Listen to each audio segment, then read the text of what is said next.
When I first started the Rose, I was in my sophomore year of high school. It was around the end, so it was about March or April, and it was kind of a weird time for me because I had just won 3 awards for designs. One of them got first, the other 2 got second. And I don't know, a lot of things happened in that time period. From that moment until, say, the end of April, I was in the mix between a lot of things going on in my life. And they were all great and positive things happening. And so right after that happened, maybe the week after my birthday, there was I was in my 3rd hour class, or my 5th hour class. And he had told me that I had been tweeted out on Twitter, on the school's Twitter, everything, about how I won this massive award, this massive achievement of getting one of my designs in the governor's house, which is actually supposed to have been sent here, but we still haven't received it as far as I know. But anyway, so I'm like, wow, well, that's great. And maybe about, I don't know, I think it was maybe it might have been the day before, but I'm not entirely sure. Cora came to me and she basically confessed to me that we should, what is it, be one with each other.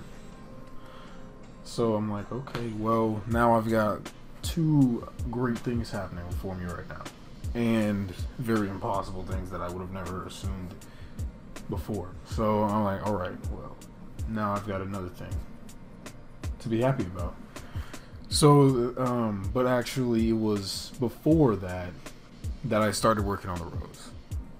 So when I started working on the Rose, it was before the government stuff. It was right after I won the awards, actually.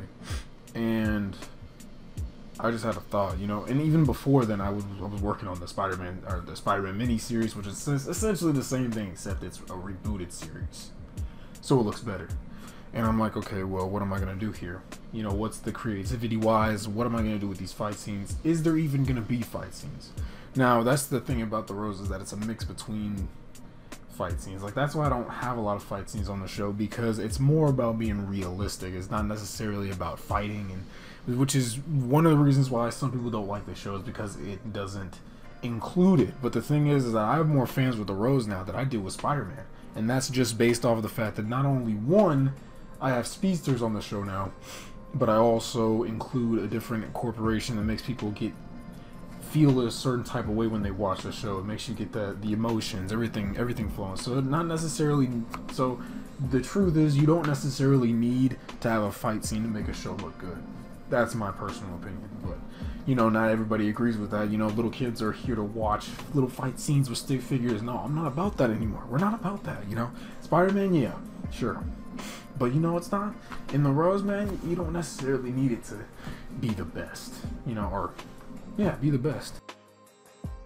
The desire to be the best is not, it's not intentional. Everybody has their flaws with shows. Everybody has their differences and their similarities to different shows. But the thing is, not everything you create nowadays, there's always going to be a similar or the same name to it. So the Rose just seemed like it was the right place for it. There was no rethinking anything. When I say the Rose, I'm thinking of her last name. But I'm also thinking about, well, what can I give this that nobody else has given? Obviously the title has been used before, and it is in a comic book, and Spider-Man does have to do with the Rose, which is actually very ironic, which I didn't know about, which I found out about a week ago. However, their story is different than mine. And obviously it's a group of people, but the thing is, it's run by a villain. That's different. Same name, different story. This is actually probably the biggest question I've gotten, and it's about essentially why we chose to have a daughter so soon into the show. I never really assumed that it would be an issue, At first, I wasn't really thinking on it, but then I thought, I think this season should have to be family. There should be themes for each season. The theme for this season is family, and it's basically Cora and Peter being parents and how they assert themselves and how they have to grow into being true adults and learning how to take care of their kid. That's why I made it the way that I did this season. And to be honest with you, the second I dropped it, everybody was so hyped about it. They were hyped about the daughter. They were hyped about how, Cora got a new haircut and everything. And, Peter being Spider-Man. Obviously him having to grow and be a better person, which is what he's doing, obviously. He's learning to essentially grow out of being a parent. Probably the strongest thing you're going to see this season is that Peter is putting his life on the line every single day, all the time, never really noticing how much effect he puts on his family, which is not entirely just Cora, but it's also their kid. And that's what we're mainly focused on here, is the fact that Lola is noticing that he's putting his life on the line all the time without thinking of the repercussions of doing what he's doing. He could, at any moment in time, he could die, and as we all know in the newspaper, he vanishes in some crisis, and for all we know, he won't come back, just like in the Flash. That's the thing about the Imprint universe. Because of what Ronnie did, it ruined the whole timeline, and now Spider-Man has to do with vanishing in a crisis instead of just the Flash. So now we have to focus on that, and that's the other issue. And what you'll see in episode 2 is you already see things forming. Like, Peter already has his new suit where he's wearing white and he has the red glove on instead of... That's because the new suit is already in place. They're already working on it. So, I mean, it's like everything is already leading up to what's going to happen next year, in next season, which is season 3. And it's going to be crazy. I don't know if I'm going to make it the first episode and we're going to start off at the end of season 2. I don't know what I'm going to do. But I know what's going to happen at some point at the beginning of the season. Instead of it happening at the end and it being the lead up to the end of the season, I'm going to make it start at the beginning. Like nobody else has ever done before. That's the thing. It doesn't take much to really see what I'm trying to build onto here. Instead of getting excited for next season, you get to see a bit of it at the end of this season. It excites everybody. That's the whole point.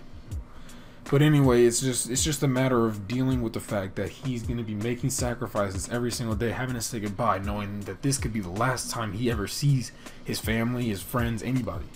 Every single time. And he's going to keep doing it. And she thinks he shouldn't have to keep doing that. Why does he have to be the one that has to put his life out on the line for everybody in the city? What if he hadn't gotten bit by a spider? Too bad. It's his job. Ronnie could have ruined that.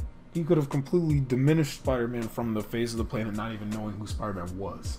And so now he's learning from those repercussions. I mean, now the world has changed and he has to live with his new life. And he has to move past it. I mean, now there's no reason to be a villain. Now he's a good guy. But now we're finding out that at some point he's going to go crazy, or something's going to happen to his mindset, or Peter's going to say something, or somebody's going to say something, and it's going to make him evil again and have to go, or maybe he's pretending to be good. We never know. I don't even know. And I'm the one making this. I don't even know. That's the thing about being in the moment with these episodes. Like, man, I'm even excited to see what's going to happen. Like, I'll rewatch the episodes just to be like, man, what's going to happen next? When Peter died, I was like, well, it can't end like this. But the only way I can see the next part is to make it myself. It's like I'm a fan of my own work. It's weird. But that's how I see things. That's how I see it fit. My creativity is always rushing and running that I don't even remember what I did when I did the animation. Then when it comes out, I'm just like, well, where's the next part? Oh, that's right, I have to do it. It's one of the major things about being an animator is getting excited for your own work, kind of makes you think. Animation is not something you want to... Animation isn't something to be taken tediously. Now, yeah, there's going to be a lot of tedious work and it's going to get annoying sometimes. See, here's the thing about animation. One thing that I've learned from Edge Productions, if you guys know who that is, his name is, it's Cutting Edge Studios now, but back then it was Edge Productions. One thing that I really learned from him is it's going to be tedious work. It's going to be tedious work. You're going to have to literally sit there, think of an idea. Once you think of that idea, you jot it down or you get in. Now, me personally, I don't do scripts. I don't do scripts. I put in the title, give it an explanation for the episode, and I go start animating. And then later on, you know, I put in the whole season. I look at the description, I look at the title, I start animating. That's it. There's no script, there's no nothing. I don't even put the script on the animation. I put it in after I'm done animating.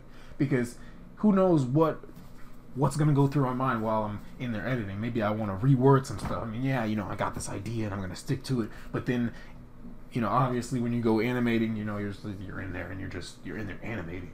So when you go back and you're editing, you're like, yeah, you know, let me change the words a little bit, you know, maybe that would sound better. Or you forget what you're talking about and you go back and you just do something to make it better. That's the point I'm trying to make is I don't do scripts. I don't do scripts.